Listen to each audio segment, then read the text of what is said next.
बहुत पवित्र दिन है। आज बहुत पवित्र दिन है। क्या है आज? कुछ विशेष पवित्र दिन है आज? है? कौन बताएगा? आज बहुत विशेष पवित्र दिन है। क्या है? हैं? कौन बताएगा? हरि बोल। हैं? लोकनाथ महाराज फोन पिकअप नहीं हो रहा है। अभिराम मोहनपुर के वहाँ से किसी को फोन पिकअप नहीं हो रहा है। ठीक है, तो गीता नहीं करेंगे। कौन बताएगा? आज बहुत पवित्र दिन है। सुबह अनाउंसमेंट किया था, मंगल आरती में आए नहीं। ये कह रहे हैं, प्रभु जी कह रहे हैं सवेरे अनाउंसमेंट किया था। आप लोग नहीं आए थे मंगल आरती में? आए थे। चलो आप बताते क्या है आज? लोकनाथ गोसाई महाराज जी के तिरुभाव दिवस। लोकनाथ गोस्वामी का आज तिरुभाव दिवस है। तो बहुत ही पवित्र दिन है और हमारे वैष्णव कैलेंडर में उनका आविर्भाव दिवस नहीं आता। तो साल में केवल एक ही दिन हम उनको याद कर पाते हैं। तो उनकी याद में हम तिरुभाव भजन गाएंगे। जी अनिलो प्रेम धन करुणा प्रचुर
स्वामी तिरुभाव की महामहोत्सव की श्रील प्रभुपाद की।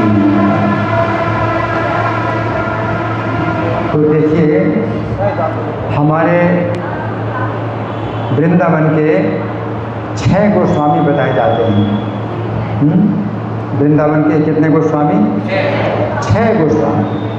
हमारे वृंदावन के 6 गोस्वामी बताए जाते हैं, जो कि वृंदावन में रहते थे, वृंदावन में वास करते थे और उनका जीवन बहुत दिव्य था, बहुत ही दिव्य जीवन था। 6 गोस्वामी थे, लेकिन वास्तव में एक गोस्वामी लोकनाथ गोस्वामी और पहले से वृंदावन में वास करते थे, लेकिन उनका नाम वृंदावन के 6 गोस्वामियों में नहीं आता, क्योंकि उनकी कुछ विशेष इच्छा के कारण उनका नाम नहीं आता। वे लोकनाथ गोस्वामी वृंदावन में रहते थे और इतनी विनम्रता के साथ रहते थे कि वे अपना नाम जो है, अपने नाम का जो है नाम नहीं करना चाहते थे, अपना नाम नहीं करना चाहते थे, नाम नहीं फैलाना चाहते थे। तो उनकी इस प्रकार की भावना थी।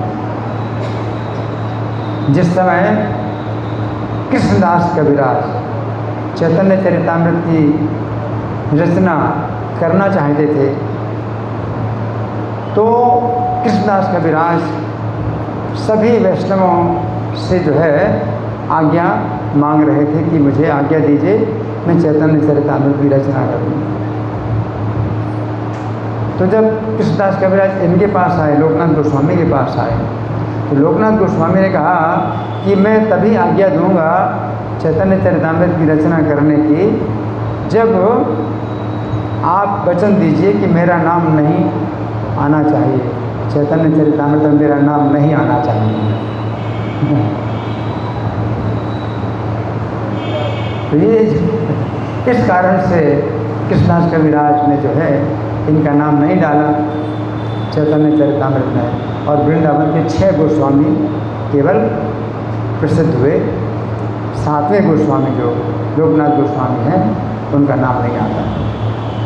लेकिन आज के दिन हम विशेष रूप से उनको याद करते हैं, क्योंकि ऐसे दिन में इन महात्माओं की कृपा का द्वार खुला रहता है।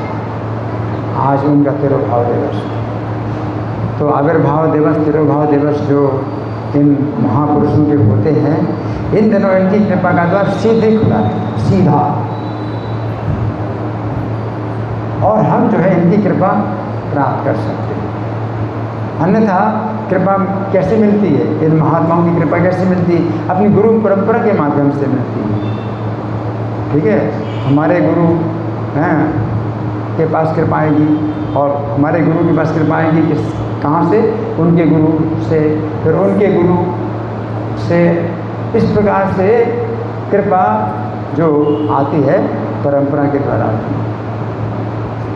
लेकिन ऐसे दिन में जब इन महापुरुषों का आविर्भाव तिरुभाव होता है, तो सीधी कृपा प्राप्त होती है।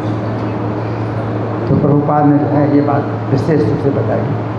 नहीं तो हम सब लोगों को प्रभुपाद के माध्यम से कृपा प्राप्त होती है, और प्रभुपाद को कृपा प्राप्त होती है भक्ति सिद्धांत सरस्वती ठाकुर के माध्यम से, और भक्ति सिद्धांत सरस्वती ठाकुर को कृपा प्राप्त होती है गौर किशोरदास बाबा जी के माध्यम से, और गौर किशोरदास बाबा जी को कृपा प्राप्त होती है किसके माध्यम से? भक्ति विनोद ठाकुर के माध्यम से। तो इस तरह से परंपरा। लेकिन देखिए आज के दिन कितनी सुविधा है कि सीधे हम कृपा प्राप्त कर लें। लोकनाथ गोस्वामी इतनी विनम्रता में रहते थे कि उन्होंने जो है अपना नाम जो है फैलाने की इच्छा नहीं की। इन्होंने अपना ये नियम भी बना लिया था कि मैं किसी को शिष्य नहीं बनाऊंगा। इन्होंने अपना निश्चय कर लिया, नियम बना लिया था कि मैं किसी को शिष्य नहीं बनाऊंगा। इतना वो विनम्र भावना में थे कि मैं किसी लायक नहीं हूँ, तो मैं किसी को शिष्य नहीं बनाऊंगा।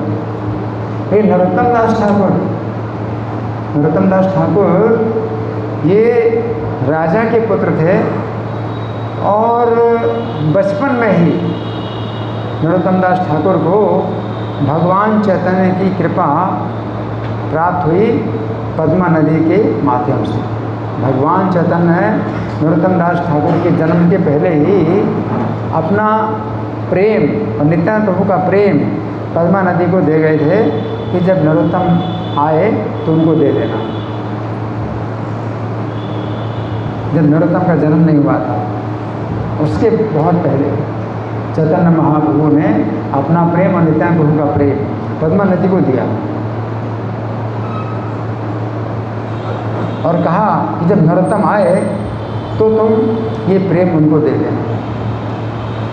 तो पद्मा नदी ने पूछा कि प्रभु नरोत्तम नाम के बहुत से लोग होते हैं, है ना? नरोत्तम नाम के बहुत से लोग होते ना, तो कौन से नरोत्तम को जो है प्रेम देना है?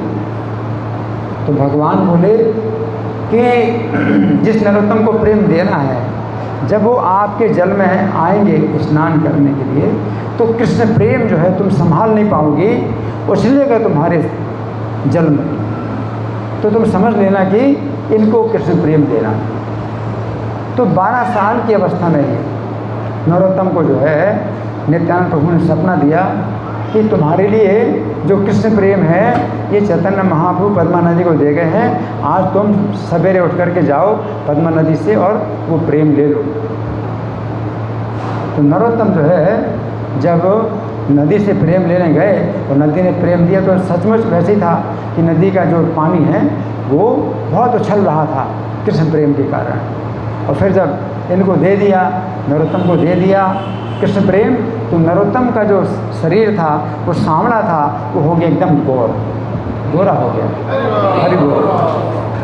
और वो जब आए अपने घर में तो अप्रेम से उनके आंसू बह रहे हैं, कृष्ण प्रेम में आंसू बह रहे हैं और हाय चैतन्य इस तरह से मतलब कर रहे हैं। तो सब ने देखा कि ये तो लड़का बदल गया बिल्कुल, अब तो ये पहले जैसा लड़का था ही नहीं, रंग भी बिल्कुल बदल गया, है ना? क्या हो गया, कैसे हो गया, क्या हो गया?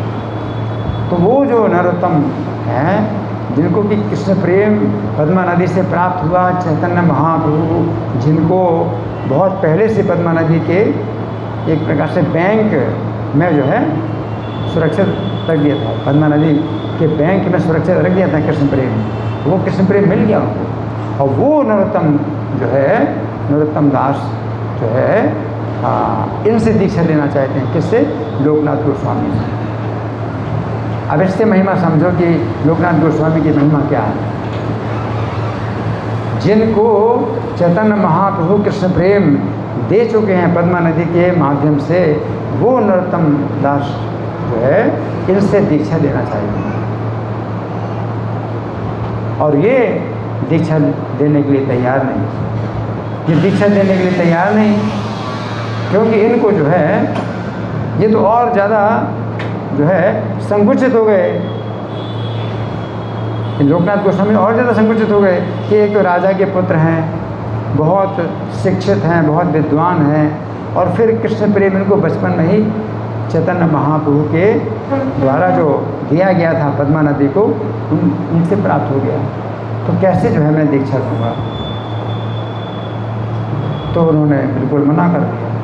ये नरोत्तम दास ने जो है जब देख लिया कि इन्होंने मना कर दिया दीक्षा देने के लिए, तो उन्होंने विरोध नहीं किया उनका, या अपने मन में निश्चय कर लिया कि मैं दीक्षा इन्हीं से लूँगा। ऊपर से कुछ नहीं बोले, ऊपर से कुछ नहीं बोले, अंदर से सोच लिया कि मैं इनसे ही दीक्षा लूँगा। तो क्या करते थे, रात में बहुत ही मतलब समझिए कि रात के समय ये उठते थे और जहाँ पर ये मल त्याग करने जाते थे लोकनाथ गोस्वामी, उस स्थान को साफ करते थे, वहाँ पर जल रखते थे, मिट्टी रखते थे और इस प्रकार से स्वच्छ करते थे।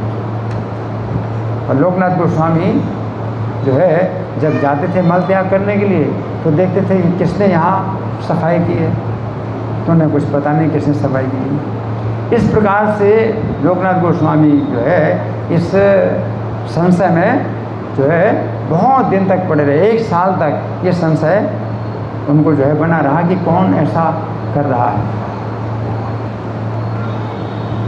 और एक बार वो छिप करके बैठ गए कि भाई कौन कर रहा है, और जब देखा उन्होंने तो क्या देखा कि अरे वही राजा का लड़का नरोत्तम दास है, वो जो है ऐसा कर रहा है। तो अगर किसी से काम कराना है तो ये तरीका होता है काम कराने का। हाँ, किसी से अगर आप अपना काम निकालना चाहते हो तो ये तरीका होता है। ये तरीका जो है पद्म पुराण में भी एक कथा आती है, उसमें मिलता है एक तरीका। एक व्यक्ति बड़ा कोढ़ी था, कोढ़ी, पूरे शरीर में कोढ़ था उसके, और उसकी पत्नी थी पतिव्रता। सुने सब लोग? उसकी पत्नी थी पतिव्रता, तो अपने पति की सेवा करती थी, अपने पति की सेवा करती थी। ठीक है, आवाज़ ठीक है? तो अपने पति की सेवा करती थी और अपना पूरा जो है उसने जीवन ही बना लिया था पति की सेवा को, पति की सेवा में अपना जीवन बना लिया। तो उसकी पति ने एक बार अपने घर के द्वार से देखा एक वेश्या को निकलते हुए। तो वेश्याएँ तो विशेष अपना सजावट करती हैं, अपनी श्रृंगार करती हैं, वस्त्र आभूषण से रास्ते से निकल गई। तो उस वेश्या को देख करके इस कोढ़ी के मन में काम वासना पैदा हुई। तो अपनी पत्नी को कहता है कि देखो देवी, मेरी जो है अब काम वासना इस स्त्री के प्रति हो गई है और मैं कैसे अब इसको भोगूं। और ये पतिव्रता स्त्री देखो कितनी पतिव्रता है इसमें, वो कोई शिकायत नहीं करती, मेरे पति जो चाहते हैं तो वही होना चाहिए। तो जो पतिव्रता स्त्री जो है उस वेश्या के पास बोली कि मेरे पति जो है तुमको भोगना चाहते हैं और तुम जो है अब इसके लिए क्या मैं करूं तुम्हारा कि तुम जो है मतलब तैयार हो जाए। तो बोली कि नहीं ये तो नहीं हो सकता, ये तो नहीं हो सकता, तुम्हारा पति तो कोढ़ी है। तो इस स्त्री ने भी जो है यही विधि अपनाई जो नरोत्तम दास ठाकुर ने अपनाई। तो ये स्त्री जो है पतिव्रता स्त्री जो है उस वेश्या के घर के चबूतरे को रोज़ रात में जो है स्वच्छ करती थी और गोबर का लेप करती थी बढ़िया अच्छी तरीके से और चली जाती थी। और वेश्या को जो है पता नहीं कौन इतना कर रहा है, उसे कुछ पता नहीं। बस कई दिन हो गए या 2-3 दिन हो गए, तो जब देखा तो ये तो वही स्त्री है जिसका पति जो है मुझे चाहता है।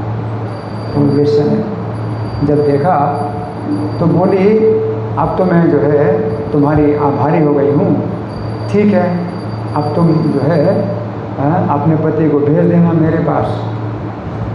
तो इस प्रकार से इसकी कथा तो बहुत लंबी है, उस पतिव्रता की कथा, लेकिन कहने का मतलब ये है कि किसी से अपना अगर कोई काम निकालना हो जो कि काम ना होने वाला हो और काम निकालना हो तो ये तरीका होता है कि उसकी बिना आज्ञा के उसकी कुछ सेवा करो और वो जो है फिर आभारी हो जाए, कृतज्ञ हो जाए। तो नरोत्तम दास ठाकुर ने जो है इस प्रकार से अपने जो है गुरु, जिनको वो गुरु बनाना चाहते थे लोकनाथ गोस्वामी, उनके जो है इस प्रकार से सेवा की। और फिर लोकनाथ गोस्वामी को चैतन्य महाप्रभु ने भी सपना दिया और कहा कि तुम्हारा जो नियम है कि तुम किसी को शिष्य नहीं बनाओगे, उस नियम की रक्षा करो, लेकिन ये जो नरोत्तम दास ठाकुर हैं इनको जो है तुम दीक्षा दो, है बाकी जो है और किसी को तुम दीक्षा बेशक ना दो, इनको तुम दीक्षा दो। तो लोकनाथ गोस्वामी ने केवल एक ही शिष्य बनाया, नरोत्तम दास ठाकुर को। और नरोत्तम दास ठाकुर जो है एकमात्र शिष्य हैं इनके। तो नरोत्तम दास ठाकुर ने एक भजन लिखा है जो कि हम लोग रोज़ गाते हैं, गुरु वंदना। आज हमने गाया श्री गुरु चरण पद्मा। है ना। तो इसमें जो एक पंक्ति आती है, लोकनाथ लोके न जीवाना, तो वो पंक्ति जो है नरोत्तम दास ठाकुर ने अपने गुरु लोकनाथ गोस्वामी के लिए लिखी थी। लेकिन अब जब हम गाते हैं लोकनाथ लोके न जीवाना, तो किसी भी गुरु को लोकनाथ कह सकते हैं। लोकनाथ शब्द का जो है एक व्यापक अर्थ भी होता है ना। तो जितने भी शिष्य हैं उनके नाथ हैं, लोगों के नाथ हैं, तो लोकनाथ, तो हम लोग इस तरह से गाते हैं। तो इनका जो है आज तिरुभाव दिवस है लोकनाथ गोस्वामी का। लोकनाथ गोस्वामी के जिस समय लोकनाथ गोस्वामी ब्रज में वास करते थे, तो इनकी इच्छा हुई कि भगवान की जो है मैं सेवा करूं, भगवान की जो है कुछ पूजा अर्चना करूं। तो भगवान स्वयं इनको जो है अपना एक अर्चा विग्रह दे गए और उनका नामकरण भी किया राधा विनोद। राधा विनोद जो अर्चा विग्रह हैं, इनका अभी तो जयपुर में इनकी पूजा होती है। राधा विनोद की जो प्रतिबिंब मूर्ति है वो शायद राधा गोकुलानंद मंदिर में है। तो वो राधा विनोद जो है, ये वृंदावन की तो बहुत सी प्राचीन मूर्तियाँ हैं, और वो ज़्यादा से ज़्यादा ये प्राचीन मूर्तियाँ वज्रनाभ के द्वारा बनाई गई हैं। वज्रनाभ जो भगवान कृष्ण के पुत्र के पुत्र, प्रपौत्र, भगवान कृष्ण के पुत्र प्रद्युम्न, उनके पुत्र अनिरुद्ध, उनके पुत्र वज्रनाभ हैं, प्रपौत्र, पुत्र के पुत्र के पुत्र, प्रपौत्र, उनके द्वारा बनवाई गई। लेकिन ये जो राधा विनोद जो हर्षा विग्रह है, ये वज्रनाभ के द्वारा बनाए नहीं गए। भगवान इनको स्वयं दिया, भगवान स्वयं प्रकट हुए। उनकी राधा विनोद की जो पूजा है इस समय जयपुर में हो रही है। तो इनके बारे में बहुत सा चरित्र, इनका बड़ा दिव्य चरित्र है। एक बार ऐसा भी हुआ कि राधा विनोद भगवान का जो है इन्होंने श्रृंगार किया और श्रृंगार करके दर्शन करने लगे। अब जब दर्शन करने लगे तो दर्शन में इतना डूब गए, राधा विनोद का जो श्रृंगार हुआ था और सौंदर्य था, इतना डूब गए कि अपने सब काम भूल गए। तो जो रसोई घर था वहाँ पर जो है भोजन बनना था, भगवान को भोग बनना था। तो राधा विनोद जो है जब देखते हैं कि ये लोकनाथ गोस्वामी जो है मेरे दर्शन में इतने जो है तल्लीन है, तो राधा विनोद ने स्वयं लोकनाथ गोस्वामी का रूप धारण कर दिया और रसोई में आकर के भोग बनाया। तो जो सेवक लोग थे तो वो देखें कि गुरुजी तो जो है यहाँ भगवान को जो है दर्शन कर रहे हैं और वहाँ कोई जो है सेवा नहीं हो रही है। फिर जब वहाँ गए तो देखा कि लोकनाथ गोस्वामी तो यहाँ बना रहे हैं, भोग बना रहे हैं। तो बड़ा आश्चर्य हुआ कि दो जगह है लोकनाथ गोस्वामी। अब फिर जो है इस आश्चर्य में उन्होंने लोकनाथ गोस्वामी को जो है जगाया उस ध्यान से। तो लोकनाथ गोस्वामी जो दर्शन कर रहे थे, जगाया उनको कि महाराज क्या बात है। बोले क्या हुआ? बोले आपको हम दो जगह देख रहे हैं, एक रसोई में भी देख रहे हैं आपको और यहाँ भी आप दर्शन कर रहे हैं राधा विनोद का, इसका क्या कारण? तो लोकनाथ गोस्वामी जल्दी गए कि भाई मैं वहाँ कहाँ से आ गया, तो मैं तो यहाँ दर्शन कर रहा था, वहाँ पर कैसे आ गया? तो वो भगवान अंतर्धान हो गए, लोकनाथ गोस्वामी के रूप में भगवान अंतर्धान हो गए। फिर लोकनाथ गोस्वामी राधा विनोद के पास आए तो राधा विनोद हंस रहे थे राधा विनोद। तो उनका इशारा यही था कि अगर भक्त जो है अगर मेरे जो है साथ में अगर वो जो है तल्लीन हो जाए तो फिर उसकी सेवा का भार मेरे ऊपर आ जाता है। हरि बोल। राधा विनोद जो है उनके इतने प्रिय थे कि इन्होंने उनका कोई मंदिर बनाया नहीं। लोकनाथ गोस्वामी ने राधा विनोद का कोई मंदिर नहीं बनाया। ये जो है जहाँ जाते थे एक थैले में उनको रख लेते थे और जो है वितरण करते रहते थे। कहीं वृक्ष के कोटर में उनको रख दिया, कहीं ऐसे रख दिया। तो बड़ा उनका जो है मतलब भाव था राधा विनोद के प्रति। उनको जो है जो फूलों की सैया है, जहाँ फूल मिलते थे फूलों की सैया बनाते थे, उसी में लेटाते थे, उसी में सुलाते थे और उनका फूलों से श्रृंगार करते थे। तो कई प्रकार से उनके जो है संबंध थे राधा विनोद के साथ में, उनके बड़े दिव्य संबंध थे। तो आज उनका तिरुभाव दिवस है, तो हम प्रार्थना करें उनसे, हम प्रार्थना करें कि उनके जैसी जो सेवा भावना, भगवान के प्रति सेवा की भावना जैसी थी, उसका एक बिंदु अगर हमें प्राप्त हो जाए तो हमारा जीवन सफल हो जाए। श्रील लोकनाथ गोस्वामी तिरुभाव तिथि महामहोत्सव की, श्रील प्रभुपाद की। तो हम अब जो है आप लोगों के साथ में कुछ चर्चा करेंगे और कुछ प्रश्नोत्तर करेंगे। तो आप लोगों की ओर से कुछ प्रश्न होंगे तो आप जो है प्रश्न करिए। थोड़ा मैं अपनी ओर से कुछ शिक्षाएं आपको दे रहा हूं, उसके बाद फिर आप लोग अपनी ओर से प्रश्न कर सकते हैं और हम लोग 9:30 तक कर सकते हैं या 10 बजे तक कर सकते हैं, जैसी रुचि हो वैसा हम लोग कर सकते हैं। तो 3 बिंदु हैं, धर्म के 3 बिंदु हैं।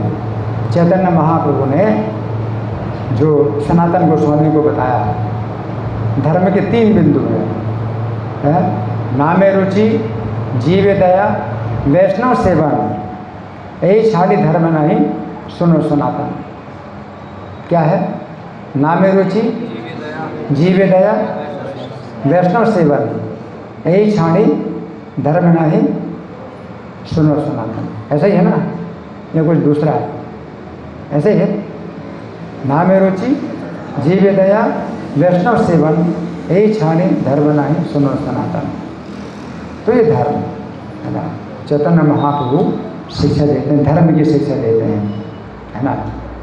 और धर्मो ही एको नराणाम विशेषो धर्मेण हीना पशु भी समाना। मनुष्य में धर्म की ही विशेषता है और धर्म ना हो तो मनुष्य क्या है? पशु के समान। और धर्म 3 रूपों में है, नाम में रुचि, जीव की प्रति दया और वैष्णव की सेवा। 3 रूपों में धर्म। अब नाम में रुचि ये हमारा धर्म है कि नाम में रुचि लेना। नाम में रुचि होना ये तो संभव नहीं है। नाम में रुचि हो ये तो संभव नहीं है, लेकिन नाम में रुचि लेना ये अपना धर्म है।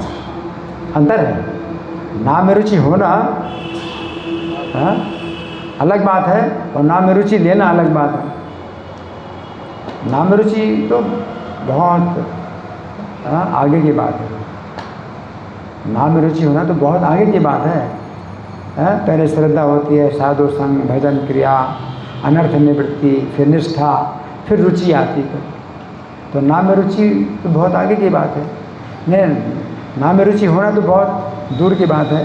ये नाम में रुचि लेना ये आपका धर्म है। इसका मतलब क्या है? आपकी नाम में रुचि नहीं है, लेकिन तो भी आप नाम में रुचि लीजिए, आदर करो। है? इसका मतलब क्या है? रूप गोस्वामी की शिक्षा है। रूप गोस्वामी की शिक्षा है, स्यात् कृष्ण नाम चरिता दिशता विद्या कि तो प्रतप से रसन से नरोचि कानु किंतु आदरा अनुदिनम खल सैव जुष्टा स्वाद्वी कृमा भवती तद्गद मूल हंत्री। रूप गोस्वामी कहते हैं स्यात् कृष्ण नाम चरिता दिशता विद्या, कृष्ण का नाम और कृष्ण के चरित्र है तो मधुर, लेकिन अविद्या की बीमारी के कारण हमारी जो जिह्वा है वो अविद्या के पित्त से तपी हुई होने के कारण रुचि नहीं होती है। पित्त की बीमारी होती है, पीलिया, तो पित्त से जिह्वा तप जाती है तो मिश्री कड़वी लगती है। तो मिश्री तो मीठी है, ये मिश्री कड़वी क्यों लगती है? अपनी जिह्वा में जो है पित्त से तपी हुई है तो मिश्री कड़वी लगती है। तो मिश्री कड़वी नहीं है, आपकी जिह्वा में पित्त के जो है तपे होने के कारण जिह्वा कड़वी लगती है, मिश्री कड़वी लगती है ना।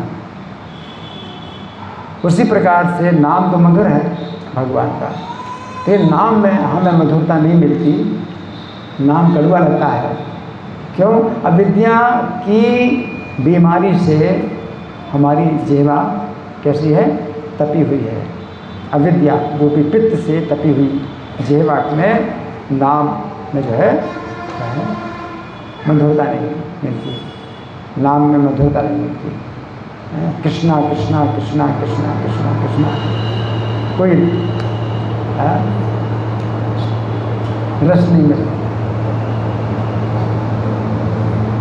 किंतु आदरात अनुदिनम खलु सहब दुष्टा, रूप गोस्वामी कहते परंतु आदर पूर्वक इसका जो है प्रतिदिन सेवन करो, आदर पूर्वक सेवन करो।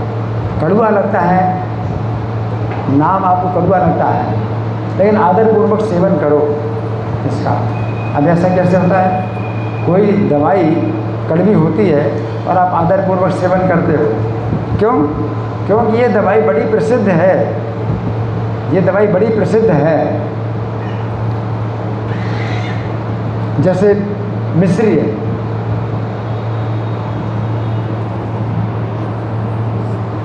जैसे मिश्री है मीठी होती है, और पीलिया का जो रोगी है उसको मिश्री कड़वी लगती है, लेकिन आदरपूर्वक मिश्री को रोज खाता है। क्यों? क्योंकि उसको पता है कि ये मिश्री जो है बड़ी अच्छी दवाई है पीलिया की।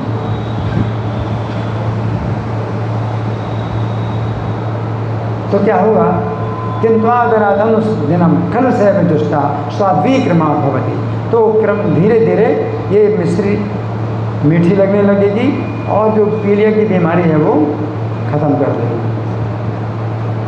उसी प्रकार से जो नाम है ये मधुर है, आपको कड़वा लगता है अविद्या की बीमारी के कारण, तो नाम आप आदरपूर्वक प्रतिदिन आप लीजिए, तो क्या होगा? स्वाभिक्रमा, धीरे धीरे इसमें स्वाद आएगा और अविद्या की बीमारी भी दूर हो जाएगी। ऐसी कई भी दवाइयाँ होती हैं जो कड़वी होती हैं, लेकिन जो बुद्धिमान मरीज होता है, जो बुद्धिमान मरीज होता है तो वो जो है आदरपूर्वक उसको खाता है और विचार नहीं करता कि कड़वी है दवाई, दवाई कड़वी है, और वो कहता है बहुत बढ़िया दवाई है, बहुत बढ़िया दवाई है। तो ये नाम का जो है आप आदरपूर्वक ग्रहण करो। नाम में आपको जो है रुचि नहीं है तो भी आप आदरपूर्वक ग्रहण करो। इसको क्या मतलब है? नाम में रुचि लो, नाम में रुचि नहीं है आपकी, लेकिन नाम में रुचि लो।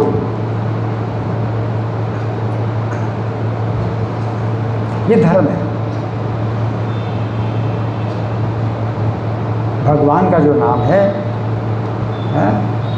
तो ये जो है सभी धर्मों में, सभी धर्मों में भगवान का कोई नाम है। तो प्रभुपाद तो इतने उदार हैं, प्रभुपाद कहते हैं कि आप किसी भी धर्म में है तो आप जो है भगवान का नाम है। अगर किसी धर्म में भगवान को ही नहीं माना जाता, ईश्वर को ही नहीं माना जाता, तो वो धर्म नहीं है, वो तो पाखंड है।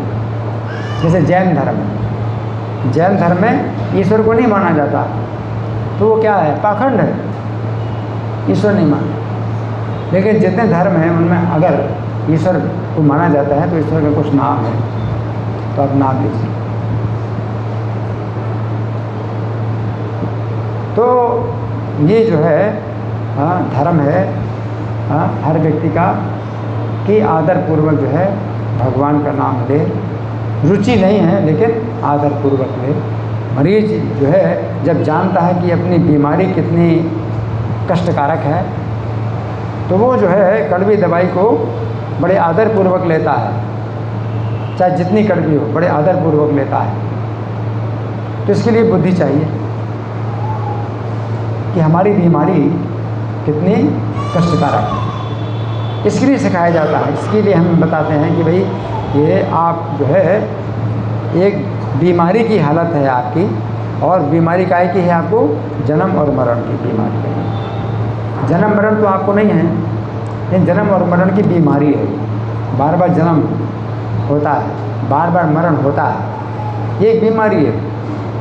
जीव का जन्म नहीं होता, जीव की बीमारी, जीव का मरण नहीं होता, लेकिन शरीर के कारण जीव को ही जन्म का कष्ट भोगना पड़ रहा है, मरण का कष्ट भोगना पड़ता है। ये शरीर बार बार मिलता है, ये बीमारी है। या आपको जो शरीर मिला है यही जो है एक बीमारी है। जैसे फोड़ा, शरीर में फोड़ा होता है तो क्या है? बहुत कष्ट देता है। तो शरीर भी एक प्रकार से आत्मा के लिए फोड़ा है जो कि कष्ट देता है। तो इसको जो है छूटने के लिए, इससे छूटने के लिए हमें जो है दवाई चाहिए, और वो दवाई काहे की है? हरि नाम की दवाई है। और ये जो है चाहे जितनी भी कड़वी लगे, लेकिन आदरपूर्वक आपको लेना है, क्योंकि ये जन्म और मरण की जो बीमारी है ये कितनी कष्टकारक है। जन्म मरण की जो बीमारी है असीमित कष्ट है। गर्भ में वास बहुत कष्टकारक है। गर्भ में जो आता है जीवात्मा बहुत कष्टकारक है। जन्म के समय बहुत कष्ट मिलता है। मरण के समय बुढ़ापा, बीमारियां, और बीमारियां भी, तो जितनी बीमारियां हैं वो इसके अंदर आ जाती हैं। इसको कहते हैं भवरोग। एक शब्द में इसका जो है नाम आता है बीमारी का, भवरोग। भवरोग का मतलब है पुनर्जन्म, आपको बार बार जन्म लेना पड़ता है। पुनरपि जननम पुनरपि मरणम पुनरपि जननी जठरे शयनम। ये भवरोग कैसा है? पुनरपि जन्म, फिर से जन्म लेना, फिर से मरण, और फिर से माता के गर्भ में शयन। ये संसारे बहुत दुस्तारे, ये संसार बहुत दुस्तर, अपने आप बंद होने वाला नहीं है। आप कहेंगे ये बीमारी जो है अपने आप ठीक हो जाएगी, तो अपने आप ठीक होने वाली नहीं है। मतलब कितने जन्म मरण, कितने बार जन्म मरण हो चुके हमारे, और ये बीमारी ठीक नहीं होगी और ना होने वाली। बहुत दुस्तारे कृपया पारे पाहे मुरारे। इसलिए हे मुरारी, अपनी अपार कृपा से मेरी रक्षा करो। तो नाम जो है दवाई है, भवरोग की दवाई। हरे नाम हरे नाम हरे नाम है केवलम, कलो नास्तेव नास्तेव नास्तेव गति अन्यथा, अन्यथा गति नहीं है, नहीं है, नहीं है। तो यही जो है मतलब एक संदेश है कि नाम में रुचि होना बहुत मुश्किल है, लेकिन नाम में रुचि फिर भी आपको लेना है। ठीक है ना? नाम में रुचि लेना है, आदरपूर्वक नाम लेना है। ठीक है ना? शास्त्र हैं, साधु आचार्य ये सब बताते हैं कि नाम जो है औषधि है।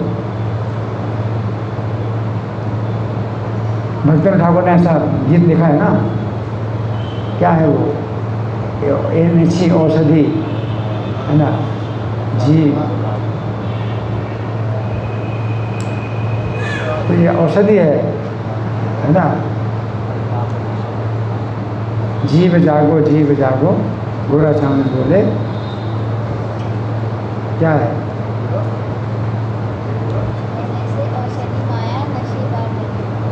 हाँ, तो माया की जो है नाश करने के लिए, माया का नाश करने के लिए जो हरि नाम है ये औषधि है। ठीक है ना? ये नेची औषधि माया।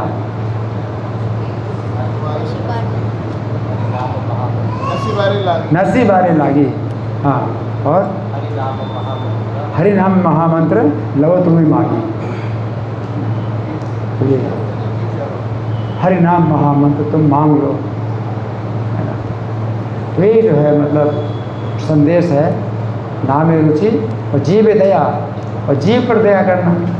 तो जीव पर दया करना जो है सबसे बड़ी जो दया है जीव पर, वो क्या है? ये संदेश देना भगवान का। जारे लेखा तारे कहो कृष्ण उपदेश, किसका उपदेश देना? जीव पर दया करना। तो ये जो है एक विशेष कार्यक्रम है, जीव पर दया करना। जैसे जीव पर दया करना तो लोग करते हैं, अस्पताल खोलते हैं, कपड़ा बांटते हैं, भोजन बांटते हैं, लेकिन ये जो दया है ये स्थायी दया नहीं।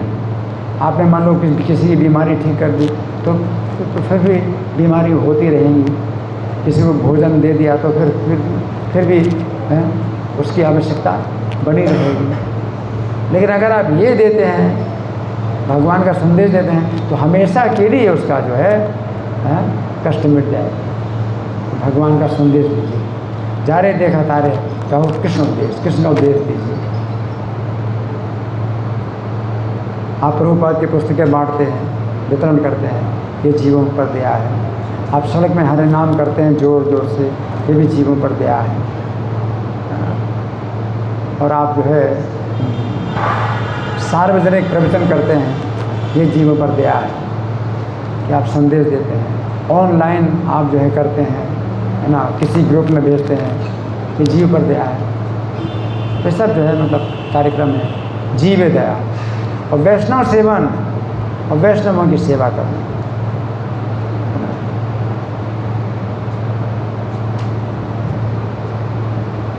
जो वैष्णव भगवान के प्रति समर्पित हैं, शुद्ध भक्त हैं, तो उनकी जो है सेवा, और वो सेवा भी दो प्रकार से, एक वपु सेवा, दूसरी वाणी। वाणी और वपु, दो प्रकार से सेवा होती है। तो इस तरह से जो है हमने आपको कुछ संकेत दिए, संदेश दिए। अब आप लोगों की ओर से कोई प्रश्न है, कोई चर्चा है, कोई मंथन है, या मैं प्रश्न करूँ?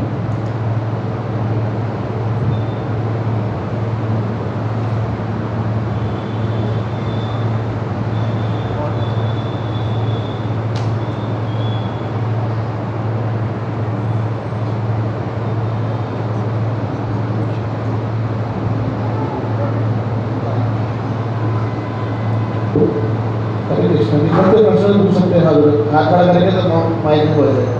इनका प्रश्न ये हरे कृष्णा जी तो जी प्रीचिंग के दौरान अक्सर देखा जाता है कि भक्तों के प्रश्न रहते हैं कि प्रभु जी भक्ति से जुड़ रहे हैं, बहुत अच्छा लग रहा है, आनंद आ रहा है, हरि नाम में टेस्ट आ रहा है, 16 माला करने की शुरू कर दी है, लेकिन घर पर जो है पेरेंट्स जो है वो थोड़ा रोकते हैं कि अभी घर का इतना काम पड़ा है कि इससे ध्यान लाना लग रहा है, गाय की सेवा करनी रही है, मतलब जो भी उनसे रिलेटेड कार्य हैं। तो वैष्णव सदाचार में रहते हुए वो पेरेंट्स भी हैं, उनका मान सम्मान भी रहे, उन्हें भी भक्ति से जोड़ना है, उन्हें भी भक्तों को, अपने माता पिता को भी कृष्ण भक्ति से जोड़ना है, तो उस चीज़ को वो किस तरीके से हैंडल करें? आए बहुत अच्छा, धन्यवाद। ये जो है सही और बड़ी जो है व्यवहारिक बात है कि जो माता पिता हैं, या कभी घर में पत्नी हो, कभी घर में अपना लड़का हो, तो नहीं जुड़ते। और विशेष रूप से अपने से जो बड़े हैं माता पिता, उनके ऊपर तो हमारा जो है शासन भी नहीं होता, हमारा अधिकार भी नहीं होता है कि उनको हम आज्ञा दें या उनको शिक्षा दें। वो शिक्षा मानने के लिए तैयार नहीं, तो ऐसे में क्या कर सकते हैं? एक तरीका तो यह है कि भगवान से प्रार्थना करो, तो भगवान से प्रार्थना करो कि वे जो है आ जाएं, इस लाइन में आ जाएं। चैतन्य महाप्रभु की जो लीलाएं हैं श्रीवास पंडित के घर में, तो एक बार ये भी लीला हुई कि भगवान अपने ईश्वर भाव में आ गए और सब भक्तों से कहते हैं कि अपने सब लोग जो है वर मांगो, क्या किसको क्या कौन सा वर चाहिए, मैं वर देने के लिए तैयार हूँ, मांगो, किसको क्या मांगना। तो कोई अपनी पत्नी के लिए मांगता है कि मेरी पत्नी जो है जुड़ जाए आपसे, कोई अपने पिता के लिए मांगता है, कोई अपनी माता के लिए, कोई अपने पुत्र के लिए, सब, और भगवान सबको ठीक है ऐसे ही हो जाएगा। तो भगवान इस प्रकार से सबको वरदान देते हैं। तो एक तरीका यह है कि हम प्रार्थना करें भगवान से। दूसरा तरीका ये भी होता है कि हम कुछ बहानेबाजी करके हमें जो है मतलब काम करना होता है तो ऐसा भी होता है कि बात यही है कि ये जो कृष्ण भावनामृत आंदोलन है, ये बहुत ही बुद्धिमानों के लिए है ना, जिनके लिए कहा जाता है क्या बताया जाता है कि कृष्ण वर्णम तुषा कृष्णम संगोपांगा सपासनम यज्ञ संकीर्तन पर यजंती सुमेधा, सुमेधा जिनकी बहुत जो है बुद्धि शुद्ध होती है, वो इसको ग्रहण कर पाते हैं। तो हर कोई ग्रहण नहीं कर पाता, और माता पिता को भी पता नहीं कि उनका कितना बड़ा सौभाग्य है कि उनका लड़का इस आंदोलन में जुड़ गया, उनको पता नहीं। वो जो है अपने लड़के की निंदा करते हैं, है ना। अब इसमें क्या है कि एक तरीका ये भी है कि धैर्य धारण किया जाए, धैर्य धारण किया जाए, और समय आने पर वो महसूस करते हैं, वो महसूस करते हैं कि कितना अच्छा हुआ। जो भी मतलब पहले जिसको वो अच्छा नहीं मानते थे, वो बाद में महसूस करते हैं कि कितना अच्छा हुआ। तो इसमें क्या है कि अपने को बहुत धैर्य की आवश्यकता है कि आप जो है धैर्य धारण करो। रघुनाथ दास चैतन्य महाप्रभु से जुड़ना चाहते थे, और अकेले लड़के थे, दो भाइयों के बीच में अकेला लड़का था। तो चैतन्य महाप्रभु ने मना कर दिया कि नहीं, अभी तुम मत जुड़ो, और दिखावा मत करो, इस तरह से प्रेम का दिखावा मत करो, अभी तुम जो है अपने घर में रहो, और इस तरह से रहो कि उनके बीच में उनकी तरह रहो, और अपना जो प्रेम है भगवान के प्रति वो विकसित करो। और एक स्त्री का उदाहरण दिया चैतन्य महाप्रभु ने कि अगर कोई स्त्री का संबंध किसी पर पुरुष से हो जाए तो निंदा की बात है ये। अपने घर में वो काम करती है और दिखावा करती है कि मैं सब काम ठीक से कर रही हूँ, ये उसका चिंतन करती है, तो ये तो निंदा की बात है।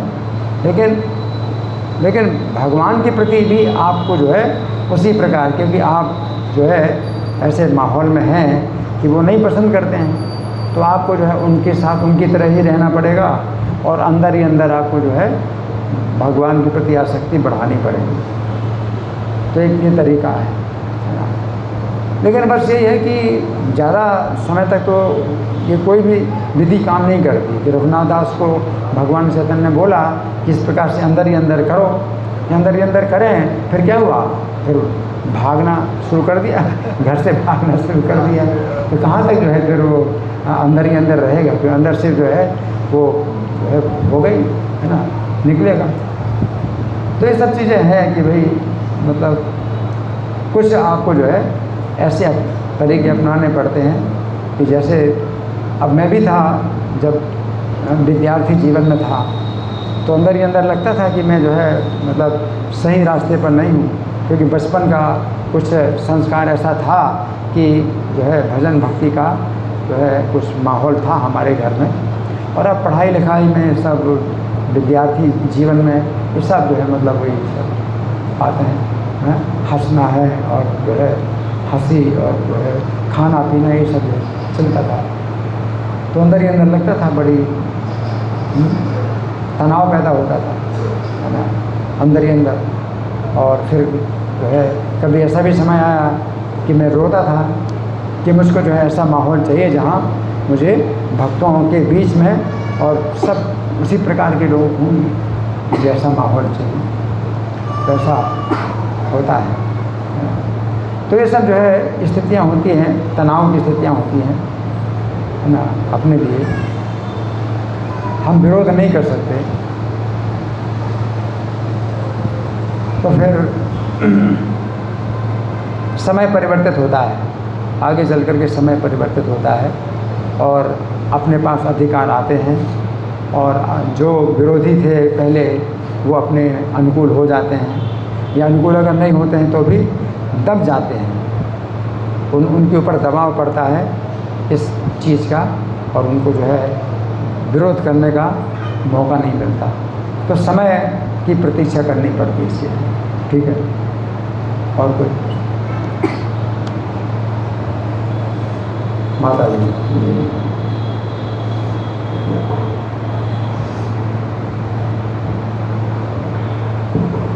हरे कृष्ण प्रभु जी, धन्यवाद प्रणाम। प्रभु जी, मेरा ये प्रश्न है कि जैसे आजकल यूट्यूब पे इतना भक्ति का और स्पिरिचुअलिटी का प्रचार हो रहा है, तो युवा उधर की तरफ मुड़ रहा है, तो काफ़ी फ्रेंड्स पूछते हैं कि हम कौन से महाराज को फॉलो करें, कि वृंदावन के और भी महाराज हैं, बड़े बड़े जो प्रसिद्ध मंदिर हैं, उनके गुरु से दीक्षा लें, या फिर उनकी बात सुने, या फिर जो और प्रसिद्ध महाराज हैं वो जिस नाम को जपने के लिए कहते हैं वो करें, या इसको उनको फॉलो करें प्रभुपाद की शरण में, तो वो इस बात में कंफ्यूज रहते हैं। देखिए, ये जो है एक तरीका है कि आप जिस शाखा में हैं उसी शाखा में जब आपको सब कुछ मिल रहा है तो आप जो है दूसरी शाखा में क्यों जाते हैं। और ये जो है बंदर की जो है चेष्टा है। बंदर का स्वभाव चंचल होता है, तो अपनी चंचलता के कारण एक शाखा से दूसरी शाखा में और दूसरी से तीसरी शाखा में उछल उछल करके जाता है।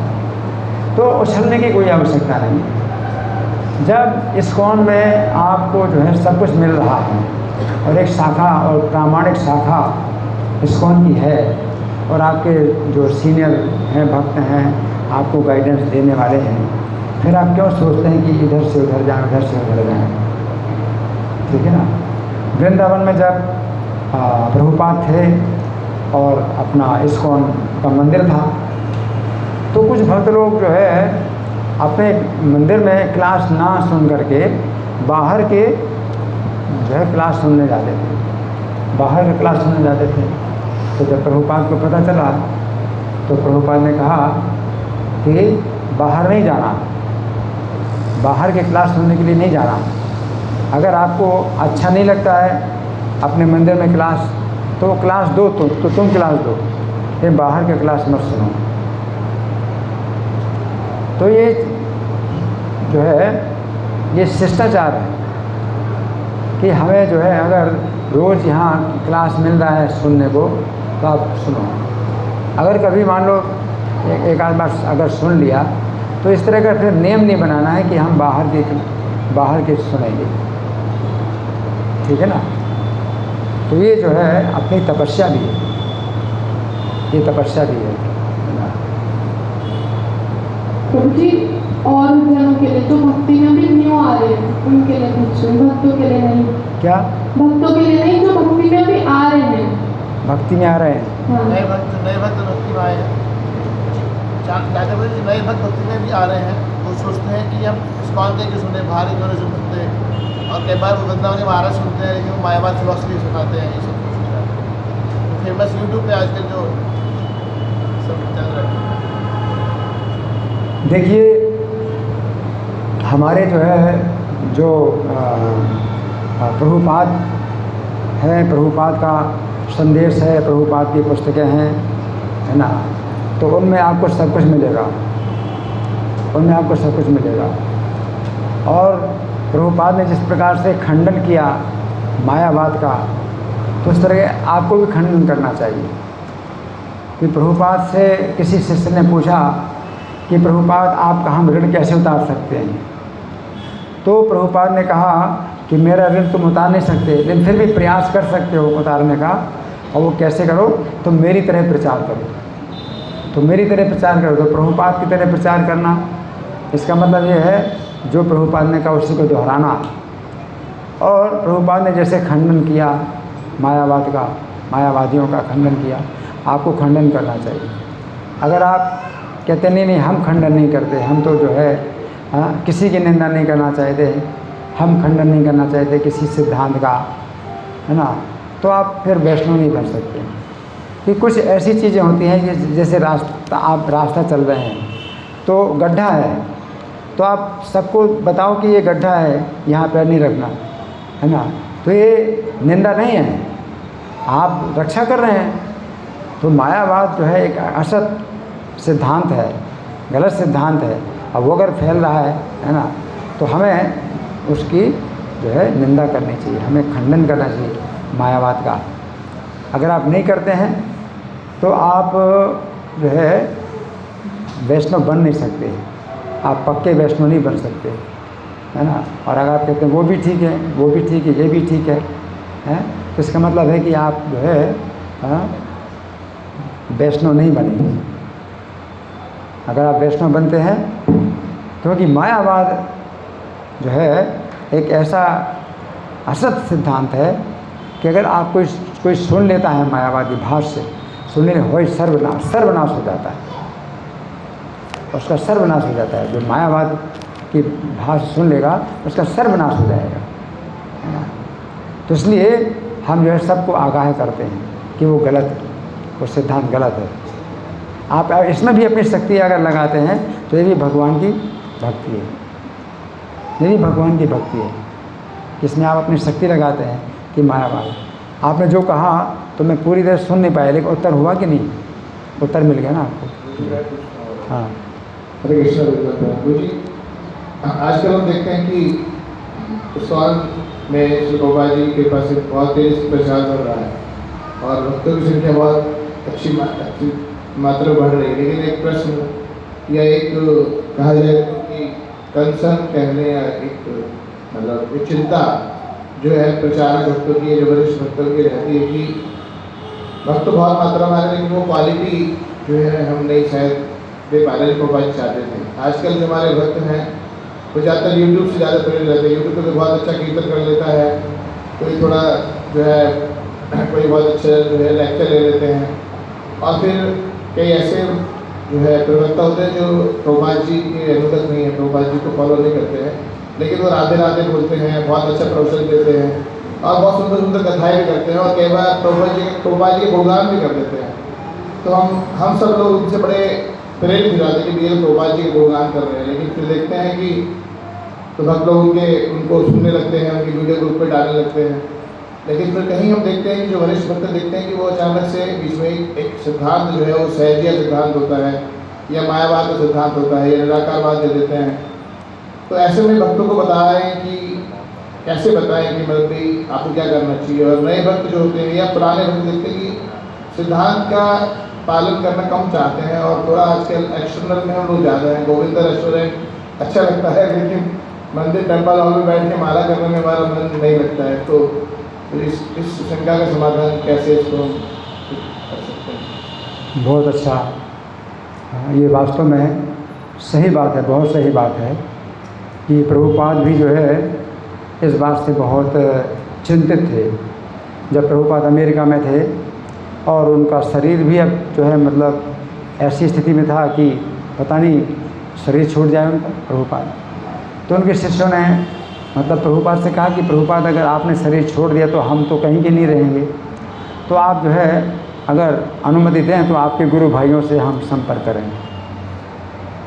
तो प्रभुपाद ने कहा कि मेरे गुरु भाइयों से संपर्क नहीं करना। अगर उन्होंने थोड़ी सी भी बात बदल दी, जरा सा भी अगर बदल दिया तो सब कुछ नष्ट हो जाएगा। प्रभुपाद ने कहा मेरे गुरु भाइयों से संपर्क नहीं करना, अगर थोड़ा सा भी उन्होंने बदल दिया तो सब कुछ नष्ट हो जाएगा। तो प्रभुपाद ने इस तरह से मतलब उत्तर दिया था। तो हमें जो है मतलब वास्तव में इस संबंध में बहुत सावधान रहना चाहिए। और इसके लिए क्या है कि जो मंदिर में नियमित क्लास होते हैं, मंदिर में नियमित क्लास होते तो उसमें ज़्यादा संभावना है कि भाई सही दिशा में होंगे। क्योंकि पहले श्लोक पाठ किया जाता है, श्लोक पाठ किया जाता है तो वो तो सुखदेव गोस्वामी का श्लोक, गीता का श्लोक है, भागवतम का श्लोक है, वो शुद्ध है। फिर जो है शब्दार्थ दोहराया जाता है, वो भी शुद्ध है। अनुवाद दोहराया जाता है, वो भी शुद्ध है। फिर तात्पर्य पढ़ा जाता है, वो भी शुद्ध है। फिर अपनी ओर से कुछ बोला जाता है ना, तो उसमें कम संभावना है कि कुछ मिलावट होगी। लेकिन अगर कोई अपने प्रवचन देते हैं, उसमें मतलब कुछ ना तो श्लोक है, ना तात्पर्य है, ना अनुवाद है, कुछ नहीं है, तो वो जो है फिर वो धड़ाधड़ अपना बोलते जा रहे हैं, है ना। तो उसमें जो है मतलब ज़्यादा संभावना होती है कि अपना, और अभी ये भी लगता भी है, जो प्रवक्ता हैं उनको भी लगता है कि भाई अपना प्रवचन हो ज़्यादा है कि ज़्यादा से ज़्यादा हम बोलें। प्रभुपाद की बात दोहराने के बजाय हम अपना ही प्रवचन दें। तो ये चीज़ जो है मतलब एक रजोगुण में आ जाती है।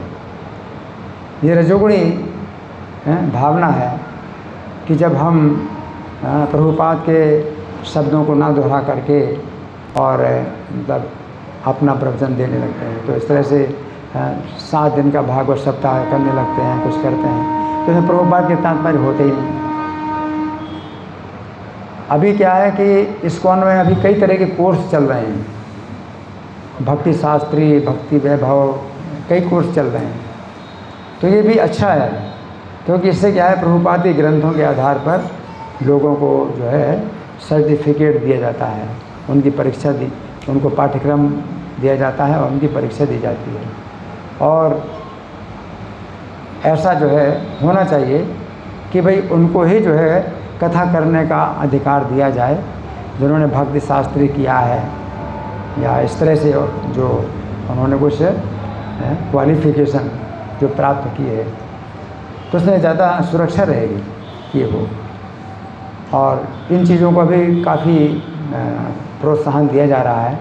भागवत महाविद्यालय जैसे गोवर्धन में है, बना हुआ है। तो इस तरह से होने चाहिए, कोर्सेज होने चाहिए। भक्ति शास्त्री का कोर्स होना चाहिए, भक्ति शास्त्री जगह जगह जो है कराया जाए लोगों को। तो ये कोर्स जो है, इनसे क्या होता है कि आप प्रभुपाद से मतलब बंध जाते हैं, प्रभुपाद से जुड़ जाते हैं। उसमें जो है बहुत सी बातें ऐसी होती हैं। तो एक तो ये तरीका है। दूसरा तरीका ये है कि अगर मान लीजिए अपने ही जैसे सब लोग हैं, सब बराबर हैं, अपने जैसे लोग हैं, तो प्रभुपाद की कोई पुस्तक ले लो और उसको जो है पढ़ो, ठीक है। उसके आधार पर फिर जो है प्रश्न पूछो, उत्तर दो, है ना। तो यहाँ पर क्या कहा गया, वहाँ पर क्या कहा गया, तो इस तरह से भी बड़ा अच्छा ये जो है एक रोचक जो है कार्यक्रम बन जाता है। कि कोई भी किताब है प्रभुपाद की, है ना, छोटी छोटी किताबें हैं, रसराज श्री कृष्ण हैं, प्रहलाद महाराज की दिव्य शिक्षा, ये भी छोटी छोटी किताबें हैं। इनको जो है मतलब छोटा नहीं समझना। अगर आप जो है लोगों के बीच में आप बैठ जाएं, उसको पढ़ के सुनाएं, तो मैं तो ऐसा करता था। जब मैं अपने घर में था तो भागवत का एक अध्याय सुनाया करता था अपनी सिस्टर के घर में, तो भागवत का एक अध्याय सुनाया करता था। और उसमें जो है मेरी सिस्टर 10 पैसा चढ़ाती थी रोज़, कथा के अंदर 10 पैसा चढ़ाती थी, कुछ लोग और भी चढ़ा देते। तो जब 5 रुपये हो जाए, 10 रुपये हो जाए, तो मैं मनी ऑर्डर से जो है प्रभुपाद की किताबें मंगाता था। हाँ, तो उस समय 2 रुपये की थी योग की पूर्णता, और 2 रुपये की थी जन्म मृत्यु से परे, और 2 रुपये की थी कृष्ण की ओर, और 2 रुपये की थी कृष्ण भावना का वैज्ञानिक आधार, 1 रुपये की थी रसराज श्री कृष्ण, 1 रुपये की थी प्रहलाद महाराज की दिव्य शिक्षा। तो जो है भागवत का एक अध्याय तो मैंने पढ़ दिया, श्लोक अनुवाद पढ़ दिए। इसके बाद फिर प्रभुपाद की किताब जो है वो पढ़ के सुनाता था मैं, तो प्रभुपाद के ही शब्द मैं सुनाता था। तो हमारे सिस्टर जो है बड़ी रुचि लेती थी उनको सुनने में, प्रभुपाद बोल रहे हैं। तो ये ऐसा जो है मैंने नियम बनाया था। तो ये जो है अगर आप कर सकते हो तो बहुत अच्छा है, इसमें आप बिल्कुल सुरक्षित हैं, क्योंकि जो प्रभुपाद ने कहा आप उसी को ही दोहराएं। आप पुस्तक वितरण कर रहे हैं तो बहुत अच्छा है, क्योंकि आपने प्रभुपाद का ही संदेश आपने दे दिया, बिल्कुल शुद्ध है। इसलिए पुस्तक वितरण का कार्यक्रम बहुत बड़ा जो है ये दिव्य कार्यक्रम है। ये आपने प्रभुपाद को ही दे दिया, प्रभुपाद ही बोलेंगे। आपने किताब दे दी तो प्रभुपाद ही बोलेंगे ना, प्रभुपाद की पुस्तक है। तो ये सब चीज़ें मतलब बहुत ज़्यादा लाभदायक हैं। लेकिन सतोगुण की आवश्यकता है। सतोगुण में जब होते हैं, रजोगुण में है तो फिर रजोगुण में फिर यही सब चीज़ होती है कि हम कुछ नया करें, फिर हम कुछ और नया करें, हम कुछ और नया करें, और अपना जो है प्रभाव जो है डालने के लिए हम जो है फिर प्रभुपाद की बातों को छोड़ करके अपनी बातें जोड़ने लगते हैं। तो वो चीज़ जो है मतलब बड़ा जो है गंभीर है ना। प्रभुपाद ने कहा कि मैंने जो है ये इतने लोगों को जो भक्त बनाया तो इसमें मेरा कोई गुण नहीं है, केवल मैंने चैतन्य महाप्रभु संदेश में ना कुछ जोड़ा है और ना कुछ निकाला है, यथावत है दोहराया है, उसी से लोग भक्त बने। तो प्रभुपाद यही कहते हैं कि पंखा बंद किया है, अच्छा लाइट जल रही, तो कुछ तो चल रहे पंखे, अच्छा वो इन्वर्टर से, अच्छा चलो ठीक है। फिर भी जो गर्मी है वो अब आपकी परीक्षा है कि आपकी गर्मी दूर होती कि नहीं होती, क्योंकि श्रीमद् भागवत में कहा गया है कि भगवान की कथा ताप त्रयोन्मूलनम, तीनों प्रकार के ताप को जड़ से उखाड़ती है। तो आपकी गर्मी भी दूर होना चाहिए इस कृष्ण कथा के द्वारा। तो हम लोग अगर कृष्ण कथा कर रहे हैं तो आपकी गर्मी की जो तकलीफ है वो भी दूर होना चाहिए, ठीक है। हरि बोल। हाँ इसीलिए मैं कुछ पूछना और चाह रहा था और कुछ कहना था कि हमने देखा जैसे आपका जीवन रोजी हमने देखा, मुझे तो सौभाग्य प्राप्त हुआ गुरु जी के घर पे जाने का।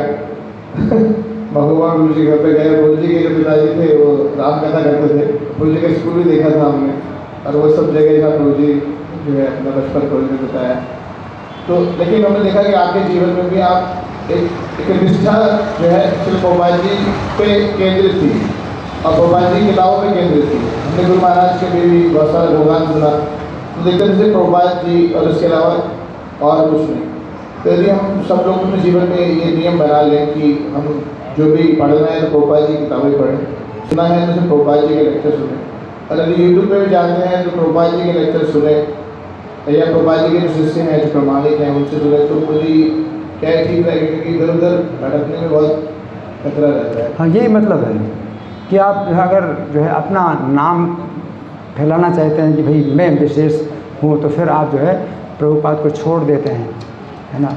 तो यही कहा जाता है कि अगर घोड़ा उछल रहा है तो पानी पी नहीं सकता, है ना। अगर घोड़ा उछलता है तो पानी पी नहीं सकता, है ना। तो अगर आप उछलते हैं तो फिर प्रभुपाद से आप जुड़ नहीं सकते, है ना। तो जो प्रभुपाद ने बोला उसी को दोहराना, है ना। तो प्रभुपाद की जो पुस्तकें हैं 10,000 साल तक ये जो है क्या है कि मानव समाज को जो है दिशा प्रदान करेंगे। अब ऐसा है कि जैसे मैंने और भी ग्रंथ लिखे और दूसरे ग्रंथों से भी कथाएं लिया किया, तो किसी किसी को अधिकार मिलता है कि वो दूसरे ग्रंथों को भी पढ़ सकता है। तो प्रभुपाद के ग्रंथों से अच्छी प्रकार से जब हम अवगत हो जाते हैं तो फिर दूसरे ग्रंथों से भी हम निकाल सकते हैं जो प्रभुपाद ने कहा है उस संबंध में, है ना। और जो बातें प्रभुपाद ने नहीं कही हैं उनको हम छोड़ सकते हैं। तो ये जो है हर व्यक्ति की तो योग्यता नहीं होती, लेकिन जो हंस की तरह कोई अगर योग्यता पा ले तो दूसरे ग्रंथों से भी जो है जो प्रभुपाद की जो बातें हैं वो निकाल सकता है, उनके प्रभुपाद के बातों को पुष्टिकरण कर सकता है कि इस ग्रंथ में ये कहा गया, है ना। और जो बातें उस तरह की नहीं हैं तो उनको आप जो है छोड़ दो। तो हंस जैसे दूध को ग्रहण कर लेता है, पानी छोड़ देता है, इसी प्रकार से हम दूसरे ग्रंथों से भी कुछ ले सकते हैं। हर व्यक्ति की योग्यता नहीं, है ना। तो कुछ लोगों को अधिकार होता है तो वो अलग बात है कि हम ले सकते हैं कहीं से। तो जी प्रश्न और बात करो तो इनका भी प्रश्न है। आप जी लास्ट प्रश्न लोगों को माता दी है इससे प्रश्न है। तो जी मतलब हमें आपका सेवा करने का मुझे सौभाग्य प्राप्त है, तो मुझे पहले से ही बताया, फिर आपका वो वीडियो मैंने देखा, फिर मन में प्रश्न था कि आप मिलेंगे तो मुझे पूछूंगा। तो 40 साल से लगातार मुझे आप मंगल आरती में जाते हैं और मैंने मतलब देखा भी है और सुना भी है। और आपके साथ जब हम हो रहे थे तो मैंने देखा था कि उसकी मंगल आरती ना आपने छोड़ी और जिन भक्तों को आप प्रेरित देते हैं वो भी मंगल आरती कर रहे थे पक्के हैं। तो ये उत्साह और ये डिटर्मिनेशन जिसे बोलते हैं वो कैसे हम अपने लाइफ की तो 4 दिन मंगल आरती आते हैं उसके बाद तुम्हारी हेल्थ खराब हो जाती है फिर रेस्ट होता है, तो कैसे आप कर पाए और कैसे करते हैं? देखिए, ये जो मंगल आरती का नियम है ये प्रभुपाद ने विशेष रूप से जो बनाया है आश्रम के फुल टाइम ब्रह्मचारियों के लिए। आश्रम के फुल टाइम ब्रह्मचारी, उनका कोई व्यापार नहीं है, ना कोई परिवार है, उनके ऊपर कोई भार नहीं है। अगर आश्रम के फुल टाइम ब्रह्मचारी अगर नहीं आते मंगल आरती में तो उनको प्रसाद नहीं लेना चाहिए, है ना। लेकिन आप लोगों के लिए अभी ऐसा नहीं मैं कह सकता, क्योंकि आपके ऊपर परिवार का भार है ना, अपना कुछ व्यापार है, कोई अपनी नौकरी है और ना, तो बहुत से हैं। इसमें तो अगर मैं कुछ कहूँ तो यही कहता हूँ कि भाई आप जो है सप्ताह में 2 दिन आओगे मंगल आरती या 3 दिन आओगे तो आप बताओ, अगर उसमें कमी करी तो पेनाल्टी मुझको देना है। 100 रुपये देते भक्त लोग। हाँ, तो कुछ भक्त हैं वो जो है 200 रुपये की पेनाल्टी देते हैं।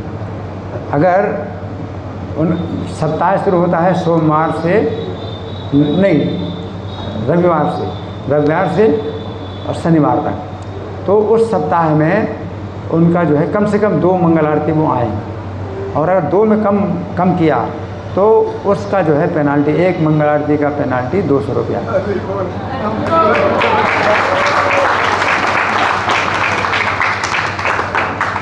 तो वो खुद ही अपने जो है एब्सेंट बताते हैं कि इस सप्ताह में इतनी एब्सेंट हो गई है, उस हिसाब से पैसा वो देते रहते हैं पैसा।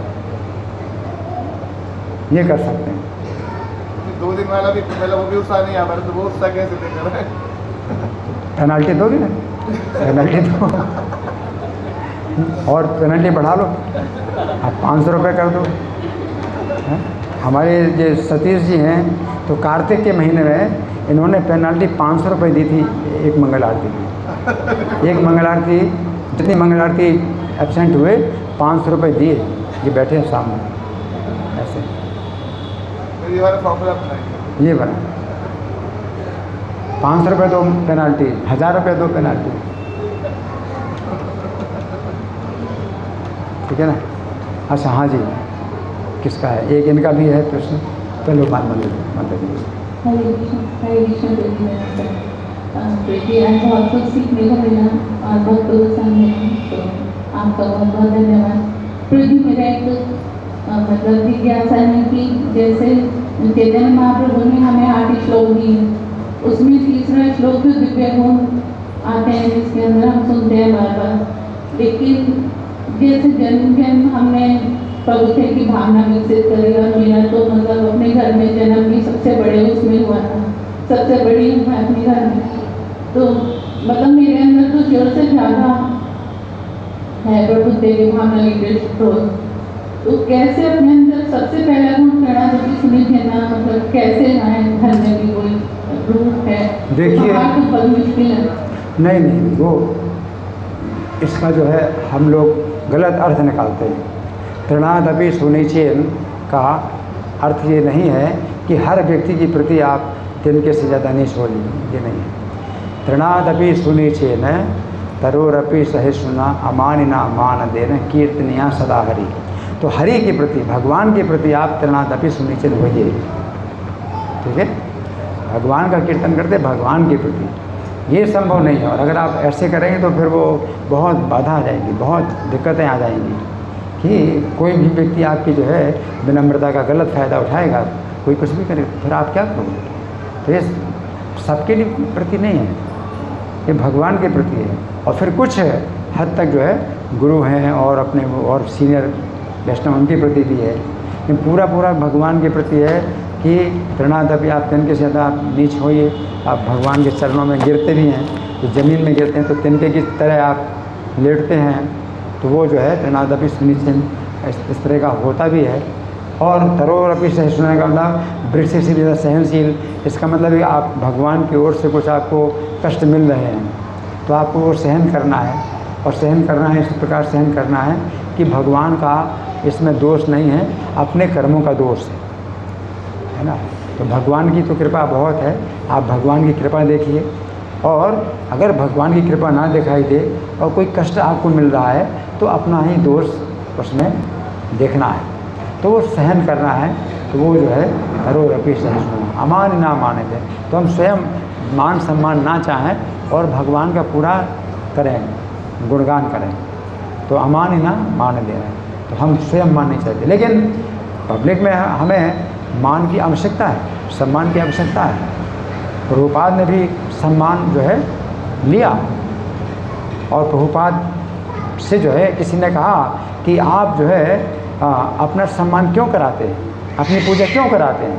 तो प्रभुपाद ने कहा कि शास्त्रों में कहा गया है कि गुरु की पूजा भगवान के समान करना चाहिए, इसमें फिर मैं क्या कर सकता हूँ। अगर आप प्रभुपाद की भगवान के समान आप सम्मान नहीं करेंगे तो भगवान प्रसन्न नहीं होंगे, कि भगवान का संदेश अगर आप किसी को दे रहे हैं तो उसको जो है आपके माध्यम से ही भगवान को जो है सम्मान देना होगा। तो आप अगर संदेश दे रहे हैं तो आपको जो है सम्मान भी लेना होगा, लेकिन सम्मान उसी प्रकार से लेना होगा पारदर्शी माध्यम की तरह, कि वो भगवान का सम्मान आपके माध्यम से कर रहा है, तो आप उस सम्मान को अपना मत समझिए कि भगवान का सम्मान है ना। तो प्रभुपाद जो है अपनी पूजा कराते थे, अपनी व्यास पूजा भी कराई। कौन बताने वाला था कि भाई प्रभुपाद की पूजा करो, प्रभुपाद की व्यास पूजा करो, कौन बताने वाला था। तो प्रभुपाद को खुद ही बताना पड़ा। तो सीधी बात है कि अगर आप जो है कुछ दे रहे हैं किसी को संदेश, तो उसका जो है होना चाहिए, है ना। नहीं तो भगवान कहते नहीं हैं न चाशु शुरू सवे वाच्यम, जैसे माम जो मेरी निंदा करता है तो उसको नहीं बताना, और जो शुश्रूषा नहीं करता है यानी सुनने की इच्छा नहीं करता है या सेवा नहीं करता उसको भी नहीं बताना। तो ये सब चीज़ें होती हैं कि हम सम्मान लेते हैं, आपसे हम सम्मान लेते हैं, लेकिन वो सम्मान हम भगवान को पहुंचा देते हैं, अपने पास रखते नहीं। जैसे इंद्र अपनी पूजा कराते थे, इंद्र की पूजा होती तो अपनी पूजा समझ रहे थे, तो भगवान ने गोवर्धन की पूजा कराई। भगवान ने देखा इंद्र पूजा के लायक नहीं है क्योंकि वो पूजा अपनी समझ रहा है, और गिरिराज की पूजा कराई। गिरिराज भगवान के शुद्ध भक्त हैं, तो गिरिराज की जो पूजा हुई वो उसमें उन्होंने वो पूजा अपने पास नहीं रखी, वो सीधे भगवान, और भगवान ही गिरिराज के रूप में धारण करके मैं गिरिराज हूँ वो खा रहे हैं। तो जो शुद्ध भक्त होते हैं वो भगवान के पारदर्शी माध्यम होते हैं। तो आप पारदर्शी माध्यम बनो कि कोई आपका सम्मान करता है तो सम्मान स्वीकार कर लो, अपने अंदर से ये सोचो कि मेरा कुछ भी गुण नहीं है, तो सब कृष्ण का है, ठीक है ना। ये नहीं प्रणा विष्णु भाई कि भाई सबके प्रति आप जो है तिनके से ज़्यादा नीचे हो जाओ, तो हर कोई जो है आपके सिर में लात मारेगा, सबकी लातें खाओ, क्या यही मतलब है? ये नहीं है ना। तो प्रभुपाद भी वज्र से ज़्यादा कठोर होते थे, है ना। जो अज्ञान, जिसके अंदर अज्ञान भरा हुआ है, तो उसके सामने आप तिनके से भी ज़्यादा नीचे होगे तो क्या फिर उसको क्या शिक्षा मिलेगी, है ना। ठीक है, हरि बोल।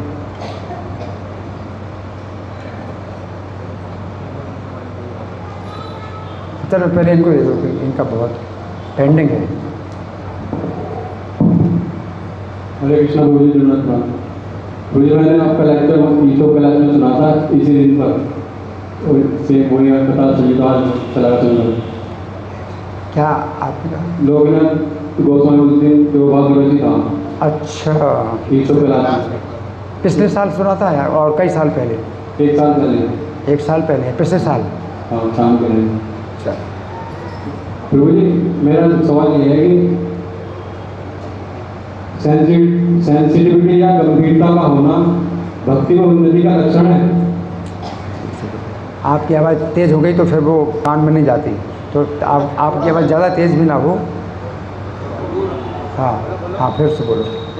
गंभीरता का होना भक्ति में उन्नति का लक्षण है। गंभीरता, क्या गंभीरता होना भक्ति का लायक? हाँ गंभीरता। छोटी छोटी बात से डिस्टर्ब हो जाना भक्ति करते समय। देखिए, हाँ समझिए, इनका ये प्रश्न है कि गंभीरता होना क्या भक्ति का लक्षण है। ये सब गुण जो है अपने आप आ जाते हैं। जब आप भक्ति में उन्नति करते हैं तो ये सब गुण अपने आप आ जाते हैं और भक्तों की संगति में भी आते हैं। तो ये जो भक्त होते हैं, जो वरिष्ठ भक्त होते हैं, तो आप जब देखेंगे उनके व्यवहार को तो आपको बहुत शिक्षा मिलती है। जो भक्त होते हैं तो वो जो है गंभीर होते हैं, क्योंकि कोई व्यक्ति जो है कोई भी बात बोले, कोई इधर उधर की बातें बोलता है, कोई जो है ये जो है मिर्चा खटाई मिर्चा ये सब जो है मतलब लगा करके बातें बनाते हैं कुछ लोग। तो जो भक्त होता है वो सबकी बातें सुनता नहीं है। जो भक्त होता है वो सबकी बातें नहीं सुनता, और कोई उल्टी सीधी बातें बोलता है तो वो जो है या तो जवाब नहीं देगा, और अगर कुछ बात बोलेगा तो वो बात को बदल देता है। तो प्रभुपाद के अंदर ये गुण था कि कोई व्यक्ति जो है अगर कुछ इसी तरह की कुछ बातें बोलेगा, उल्टी सीधी बातें बोलता था, तो प्रभुपाद उसकी बात को जो है कृष्ण की तरफ ला देते थे, बदल देते थे। तो या तो आप बात को बदल दो ना, तो ये नहीं है कि कोई व्यक्ति हंसी मजाक कर रहा है, कुछ भी कर रहा है, आप हर बात को सुनोगे और फिर उस पर परेशान हो जाओगे। तो कई मामलों में जो है जो भक्त होते हैं वो बहरे और गूंगे होते हैं। समाज में जो है आपको कई बार जो है आपको बहरे की तरह और गूंगे की तरह आपको रहना पड़ता है। तो थोड़ा सा प्रश्न ये था कि जैसे मैं चैंटिंग करते सड़क पर जाऊँगा ना, तो अगर मैं नाम लेता हुआ कीर्तन करता हुआ जा रहा हूँ तो कुछ नहीं होगा, वो जमा कर। और अगर नाम मतलब माला नहीं छोड़ दी तो कोई बाइक जाएगी, उसकी वो मेरे कान में जाएगी तो मेरे दिमाग में उल्टी सवाल शुरू हो जाते हैं, मैं इसलिए हो जाते हैं छोटी छोटी डिस्टर्ब हो गई। अगर बाइक जाती है तो उसकी बात कोई कुछ बात होती है, हॉर्न से भी उसकी आवाज़ से डिस्टर्ब हो जाते हैं। बोले कि छोटी छोटी बातों से डिस्टर्ब हो जाता है, तो छोटी छोटी बातों से डिस्टर्ब होना सही है नहीं। तो वो आप एक तो बाइक की आवाज़ होती है, कोई बात नहीं है, बाइक की आवाज़ सुन करके डिस्टर्बेंस होता है, या किसी ने बोला कुछ है, कोई बात बोली नहीं, जो साउंड हो रही है, जैसे ट्रैक्टर चल रहा है तो ये अंदर एक थॉट ले आती है, मतलब शोर, उसका शोर में डिस्टर्बेंस होता है। हाँ, शोर में ये कहना चाहते हैं कि यदि मैं माला करते हुए जा रहा हूँ तो कोई दिक्कत नहीं है, लेकिन यदि माला नहीं कर रहा हूँ तो छोटी छोटी बातों से मैं डिस्टर्ब होता हूँ। घर पे कोई नहीं, इनका कहना है कि बात भी नहीं, मान लो बाइक निकल गई तो बाइक की साउंड से ये एक तरह का कुछ मैजिक टाइम लगता है कि कुछ थॉट डाल देता है दिमाग में, तो कहीं से कुछ चल रहा है। क्या भक्ति का लक्षण है? देखिए, अपनी आदत बनाना चाहिए हमेशा, अपनी आदत हमेशा बनाना चाहिए कि आप जो है जाप करो, ठीक है, या कोई श्लोक अपने जो अपनी भावना के अनुसार हो, कोई प्रार्थना का श्लोक आप जो है उसको बोलते रहो। आपके अंदर कोई ऐसी कमजोरी है जो कि आपको महसूस होती है ये कमजोरी है, तो जैसे अर्जुन की कमजोरी कि वे जो है युद्ध नहीं करना चाहते, तो कायरता, तो वो कहते कायरता कार्पण्य दोषोपस्थ भावा, मेरी कायरता का जो है मेरे अंदर बहुत बड़ा दोष है, मैं आपसे जो है अब ये शिक्षा पाना चाहता हूँ, मैं आपका शिष्य हूँ, मुझे आप उपदेश दीजिए। तो ये श्लोक भी आप बोल सकते हो हर समय। अर्जुन ने जो बोला वो आप उपदेश बोल। कुंती महारानी की जो प्रार्थना है उसके कोई श्लोक आप जो है मतलब दोहरा सकते हो, तो कुंती महारानी ने भी प्रार्थना की। तो ऐसी बहुत सी प्रार्थनाएं श्रीमद् भागवत में हैं। श्रीमद् भागवत के जितने श्लोक हैं उनमें 1/3 श्लोक तो प्रार्थना के ही हैं। तो भगवत गीता से कोई श्लोक ले लो या श्रीमद् भागवत से कोई श्लोक ले लो जिसमें आपके मन में ज़्यादा कमजोरी मालूम पड़ती है कि आप इस मामले में बहुत कमज़ोर हैं, तो उस तरह से स्थिरता, अभी आपके अंदर स्थिरता नहीं है, आप जो है बड़ी जल्दी विचलित हो जाते हैं, स्थिरता नहीं। तो इस तरह से आप जो है कोई श्लोक ले सकते हो कि मेरे अंदर जो है स्थिरता प्राप्त हो। तो ऐसे बहुत से श्लोक हैं, उनको आप हमेशा बोलते रहो, ठीक है।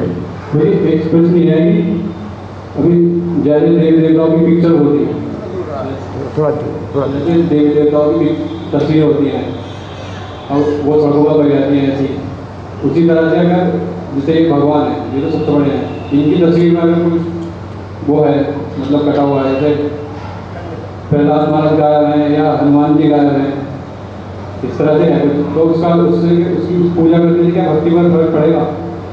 देखिए ये विधि, वो गायब है, ये विधि है कि जो भगवान का अर्चा विग्रह होता है वो जो है मतलब पूरा हो, बिल्कुल कंप्लीट हो, कोई खंडित ना हो, तो पूजा के लिए ज़रूरी है। चित्र भी हो तो इस तरह से हो, तो आप चित्र तो कितने मिल जाएंगे, तो आप उस चित्र को अलग कर दो।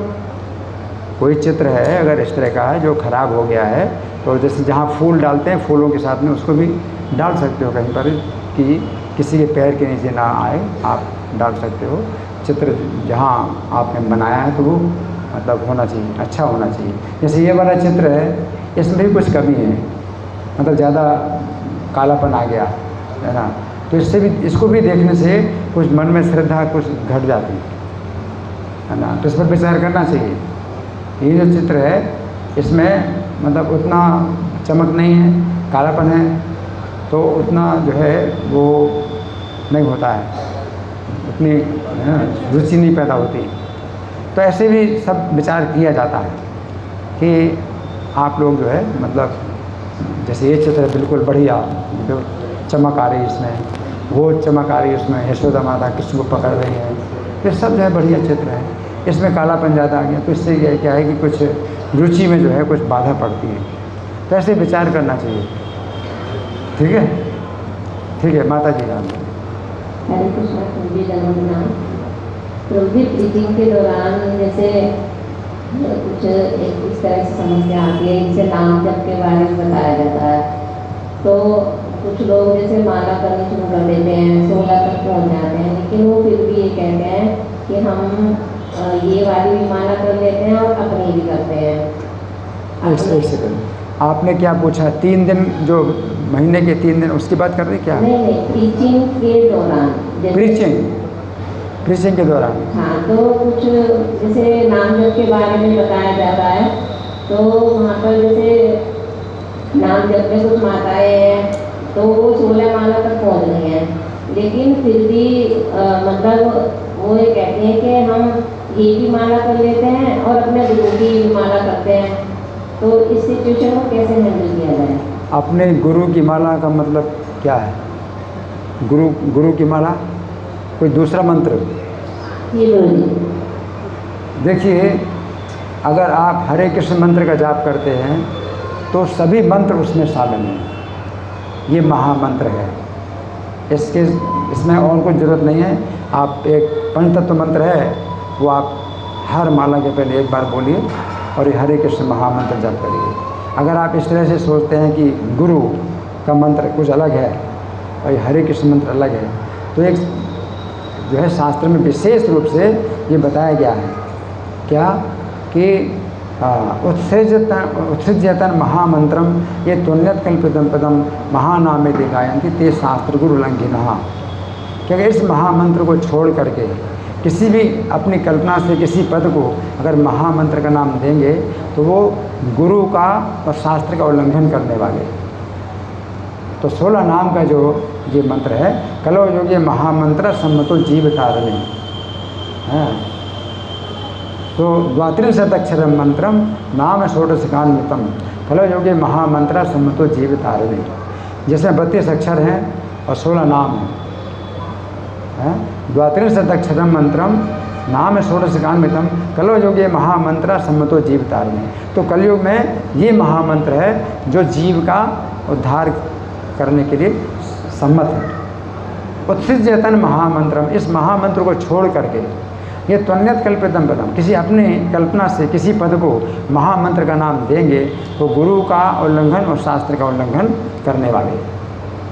इसलिए कोई भी जो है अब गुरु मंत्र नहीं है आपका, ये महामंत्र ही जो है ये कलयुग का महामंत्र है। अगर कोई और भी मंत्र है, अगर कुछ एक तो ऐसे हैं कि भाई जो जुड़े नहीं हैं, जो लोग जुड़े नहीं हैं तो वो कहते हैं हम तो उनका मंत्र पढ़ रहे हैं, तो हम कहते हैं भाई ठीक है साथ साथ ये महामंत्र भी आप करो, तो ये आप कह सकते हो उनको। जो पहले से कोई दूसरा मंत्र का जाप करते हैं उनको तो आप कह सकते हैं भाई महामंत्र का भी जाप करो, ये हम कह सकते। लेकिन जो महामंत्र का जाप कर रहे हैं पहले से, वो अगर अपने और मंत्र जोड़ें तो वो तो गलत है। महामंत्र को आप जोड़ सकते हैं, जो पहले से महामंत्र नहीं कर रहे हैं, कोई दूसरा मंत्र कर रहे हैं और वो छोड़ने के लिए तैयार नहीं है, तो हम कहते हैं चलो भैया आप उसको नहीं छोड़ते हो, इसको भी जोड़ दो, इस महामंत्र का भी जप करो। ये जो आप महामंत्र आप जप कर ही रहे हैं, अब इसमें जो है आप दूसरे मंत्र को जोड़ रहे हैं, वो तो गलत है। जैसे मतलब वो पहले से कोई और माला करते थे, लेकिन अब कुछ क्लासेस में जैसे बताया जाता है तो वो नाम जप भी करना शुरू कर दिया। तो वो शुरू में ये हम बोलते हैं उनको कि भाई इसको भी करो, ठीक है। फिर जो धीरे धीरे जब जुड़ेंगे तो फिर वो जो है वो छोड़ें और इस महामंत्र में आए, ये जो है मतलब तरीका है, ठीक है।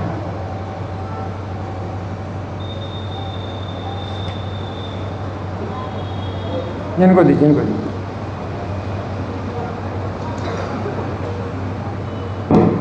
हरे कृष्ण। मुझे मेरे कृष्ण भाइयों की आपने कहा था कि जैन धर्म जैसे पाखंड है, जैन धर्म पाखंड है, तो वो सुना है कि जैन धर्म जो है भगवान ऋषभ देव के द्वारा जो है नहीं, रुको रुको रुको, मैं बता रहा हूँ। भगवान ऋषभ देव भागवत में ही आया है, श्रीमद् भागवत में ही आया है कि भगवान ऋषभ देव की नकल एक राजा अरहत करेगा आगे चल करके। भगवान ऋषभ देव वो जो है सतयुग में हुए थे और वो जो है परमहंस का जो नियम है, परमहंस की जो स्थिति है उस पर वो थे। तो जिस स्थान में वो जो है मल त्याग करते थे तो वहीं पर ही वो मतलब भोजन भी करते थे, मल भी त्याग करते थे उसी स्थान में। तो वो जो है परमहंस की अवस्था में वो थे भगवान ऋषभ देव। तो उनका जो मल है, श्रीमद् भागवत में बताया गया है कि उनका जो मल है वो 10 योजन की दूरी तक सुगंध फैलाता था। उनका मल 10 योजन, 1 योजन 12 किलोमीटर का होता है, तो 10 योजन कितना हुआ? 120 किलोमीटर तक उनका मल सुगंध फैलाता था।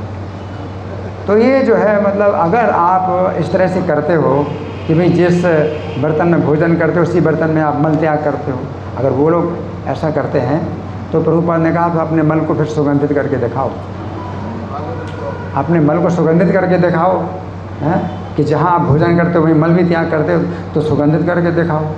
तो भगवान ऋषभ देव की नकल जो है जो कर रहे हैं कलयुग में, तो वो जो है पाखंड है। तो जैन धर्म जो बना है तो वो पाखंड है वो, और वो उनकी जो है कुछ बातों को जो है वो ले करके ऐसा बनाते हैं। भगवान ऋषभ देव ने तो स्वयं जो है उपदेश दिया, श्रीमद् भागवत के 5वें स्कंद के 5वें अध्याय में इस उपदेश दिया, अपने 100 पुत्रों को उपदेश दिया। तो उस उपदेश के अनुसार हमें कार्य करना चाहिए। भगवान ऋषभ देव की शिक्षाएँ हैं श्रीमद् भागवत, उसके अनुसार वो उनकी शिक्षाएँ नहीं, वो ईश्वर को नहीं मानते, ठीक है ना। तो वो जो है मतलब पूरी तरह से वो भगवान ऋषभ देव के अनुसार नहीं है। कुछ बातें जो है जो कि नकल नहीं करनी चाहिए उनकी, उसमें वो नकल कर रहे हैं, वो जो कि अशुद्ध है, हाँ वो अशुद्ध हैं, वो नकल नहीं कर सकते। भगवान ऋषभ देव का शरीर इतना शुद्ध था, वो जो है अगर कुछ करें तो आप उनकी नकल नहीं कर सकते। आपका शरीर उतना शुद्ध नहीं है, अशुद्ध शरीर, तो उसमें नकल कर रहे हैं वो। और शिक्षाओं का जो है कोई 1 भी % नहीं है उनकी शिक्षाओं का पालन कर रहे हैं, ठीक है ना। अगर ईश्वर ही नहीं मानते तो फिर क्या मतलब धर्म है, ठीक है ना।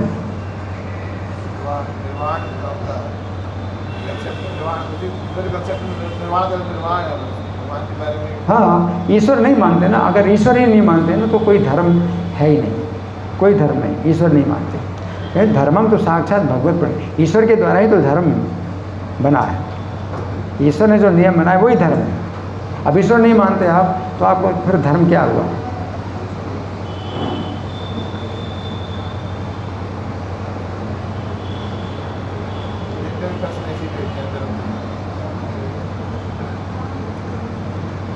हरे कृष्ण तो जैसा कि आपने बताया जो किसी को नहीं मानते हैं, तो जहाँ तक मेरे नोटिस में आया कि जैन धर्म की 2 ब्रांच होती है, एक तो होती है उसे श्वेतांबर होते हैं और एक होता है दिगंबर। तो दिगंबर होते हैं नग्न रहते हैं और ऋषभ देव को मानते हैं और नौकोड़ा जी को भी मानते हैं, महावीर स्वामी को अपना इष्ट मानते हैं। तो बोलिए नौकोड़ा जी ऋषभ देव नौकोड़ा जी। एक से मैं बता रहा हूँ। ऋषभ देव को जो मानते हैं ना, ऋषभ देव को मानते हैं, वो ईश्वर के रूप में नहीं मानते हुए, वो तीर्थंकर के रूप में मानते हैं। तो उनकी वही मैं बता रहा हूँ कि उनकी जो है कुछ जो क्रियाएं हैं उनकी वो नकल कर रहे हैं या उनकी शिक्षाओं का 1% भी पालन नहीं कर रहे हैं। ऋषभ देव ने कहा कि मैं स्वयं ईश्वर हूँ, उन्होंने कहा कि मैं ईश्वर हूँ, है ना। मेरा शरीर जो है ऋषभ इसलिए कहा जाता है कि सब प्रकार से पवित्र है मेरा शरीर, इसलिए मुझे ऋषभ कहा जाता है। तो वो चीज़ नहीं है उनके अंदर, शिक्षाएँ नहीं हैं उनकी ऋषभ देव की। ईश्वर जब तक कोई ईश्वर को ना माने, है ना, तो आप जो है पुनर्जन्म को भी मान रहे हैं, पुनर्जन्म को भी मान रहे हैं, स्वर्ग नरक को भी मान रहे हैं। ये स्वर्ग नरक की व्यवस्था किसने की? कोई ईश्वर नहीं है, कोई ईश्वर नहीं है। स्वर्ग और नरक में कौन भेज रहा है? कोई अधिकारी होंगे कुछ, मतलब एक सामान्य जो तर्क है उसके आधार पर भी वो बात आती नहीं कि पुनर्जन्म हो रहा है किसी कर्म के अनुसार, तो कर्म का भी जो है लेखा जोखा कोई तो रख रहा होगा, है ना। तो वो भगवान की व्यवस्था के अनुसार कर्म का लेखा जोखा भी होता है ना। स्वर्ग में जो कोई जाता है, नरक में कोई जाता है, तो उसका भी जब लेखा जोखा तो होता होगा। तो कोई ईश्वर की व्यवस्था तो होगी। अब ईश्वर को नहीं मान रहे, नरक में कोई जा रहा है, स्वर्ग में जा रहा है, सब मान रहे हैं, नरक स्वर्ग सब मान रहे हैं, पुनर्जन्म सब मान रहे हैं, लेकिन ईश्वर नहीं मान रहे। ये सामान्य तर्क से भी जो है ये बात बनती नहीं।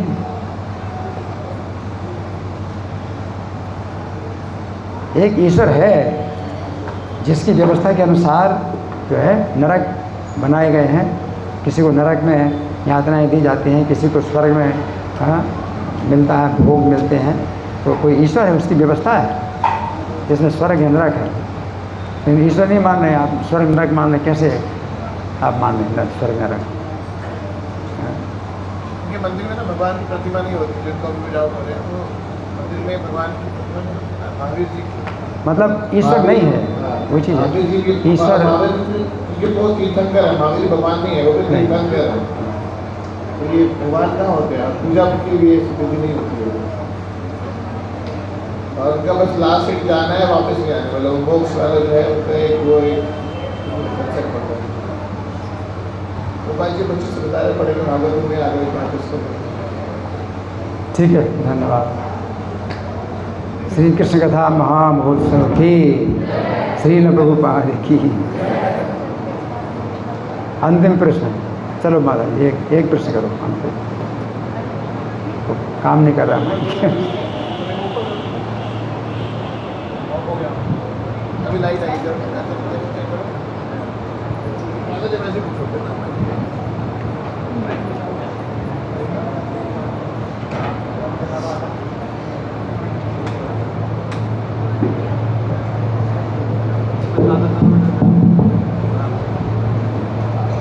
हरे कृष्ण प्रभु जी, धन्यवाद प्रणाम। प्रभु जी, अपनी चेतना को कैसे शुद्ध रखा जाए? जैसे एक इंसान का मतलब जब मृत्यु का टाइम आता है तो उसका बोलना बंद हो जाता है और बुद्धि काम नहीं करती। लेकिन ये कहते हैं कि यदि अंत मता तो मता जो भी काय को बना, तो मतलब कि यदि अंत समय में भगवान का नाम निकलता है तो उसे भगवान का ही लोग मिलता है। ठीक है, देखिए, इसलिए आप अंत समय का सोच छोड़ दीजिए कि अंत समय में निकल आएगा। आपको इसलिए जीवन काल में आपको इतना नाम लेना है, इतना नाम लेना है कि अंत काल में आप नाम नहीं ले पाएंगे, भगवान आपका नाम लेंगे।